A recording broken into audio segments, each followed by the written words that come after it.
you understand what you were reading? And he said, how can I unless someone guide me?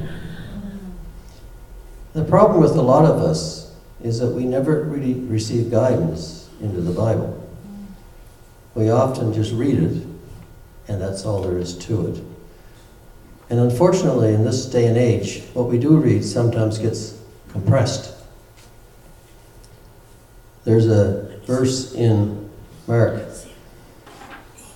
which says, whatever you desire, when you pray, believe that you will receive it, and ye shall have them. Now, this often gets condensed into whatever you want, pray for it, and you'll get it. Doesn't quite work that way. Because that sentence is taken in context of having a lot of faith. There are, I'm going to move this down. There are a number of sort of facets to prayer. And I thought I'd just go over some of them tonight. Because a lot of people seem to get discouraged when they don't get what they pray for. And that can be just devastating to people. If you look in the book of Luke, chapter 18, it talks about two men going up into the temple to pray, one a Pharisee and the other a publican. The Pharisee stood and prayed thus with himself, God, I thank you that I am not as the rest of men, extortioners, unjust, adulterers, or even as this publican. I fast twice in the week. I give tithes of all that I get. But the publican, standing afar off, would not lift up so much as his eyes unto heaven, but smote his breast, saying, God, be merciful to me, a sinner. I say unto you that this man went down to his house justified. If you go back to the book of Matthew, chapter 6, it tells something the same story. And it says, take heed that you do not your righteousness before men, to be seen of them, else you have no reward with your Father who is in heaven. When you pray, do not be as the hypocrites, for they love to stand and pray in the synagogues and in the corners of the streets, that they may be seen of men. Verily, they have received their reward. But you enter into your inner chamber, having shut your door, pray to your Father who is in secret, and your Father who sees in secret shall reward you. There are really 7 different aspects to basic prayer, and 2 of them are mentioned here. One is to be humble, to go by yourself, to be quiet. You don't have to be loud and boisterous, yelling to the skies. There's nothing in my Bible that says God has a hearing problem. He can hear you when you're quiet just as much as when you're loud. So be humble. And do it gently, quietly. Because this is what God wants. This is what He indicates that He wants. He doesn't need long prayers. There's no prayer in the Bible that's long. He doesn't need repetitious prayers. We are supposed to be the fiancé of Christ, so to speak.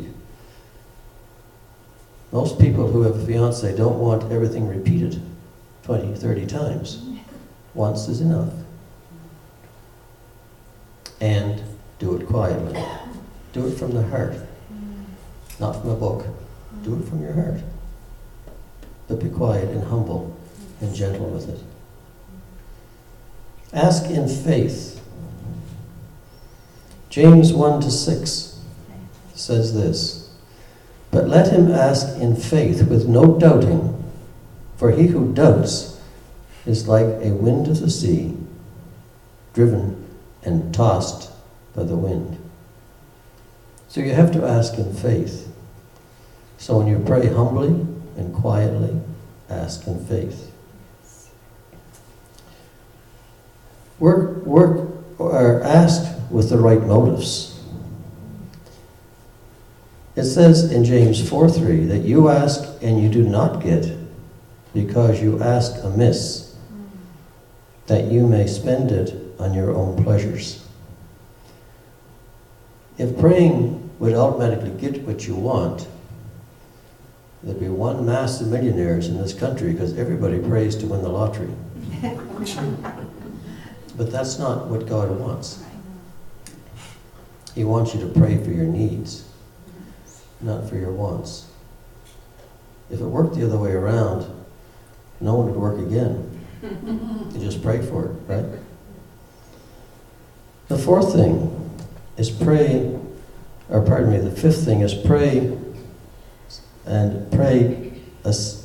according to God's wishes.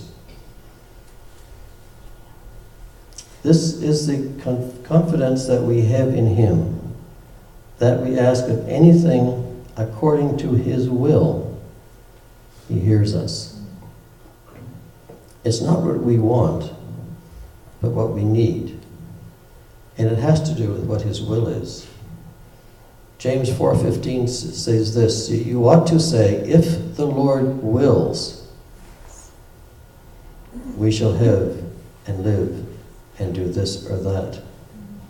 Otherwise, you go in your arrogance, and this is according to evil.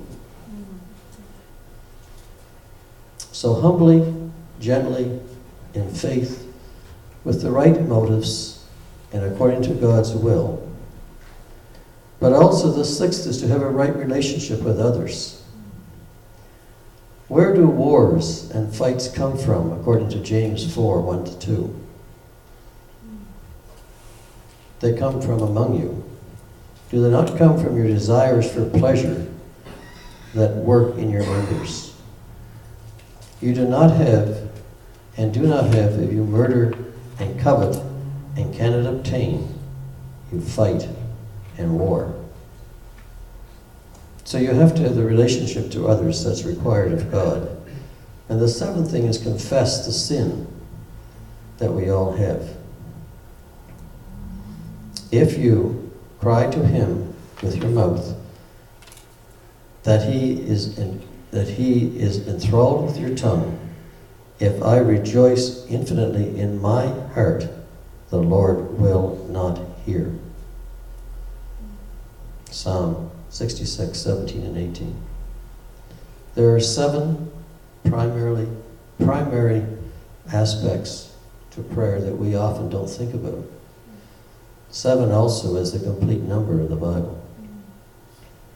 If we do this, and do it with sincerity, and do it repetitiously, to a degree that we ask and don't quit asking, and we don't get ourselves answered the first time. Remember, Abraham was 24 years before God's promise for a child was delivered to him. So, we don't have to stop asking just because we don't seem to get something the first time. That's right. But if we follow those 7 steps and ask humbly, you'll often hear the answer you want from God in His time and according to His will. That's something we should probably think about.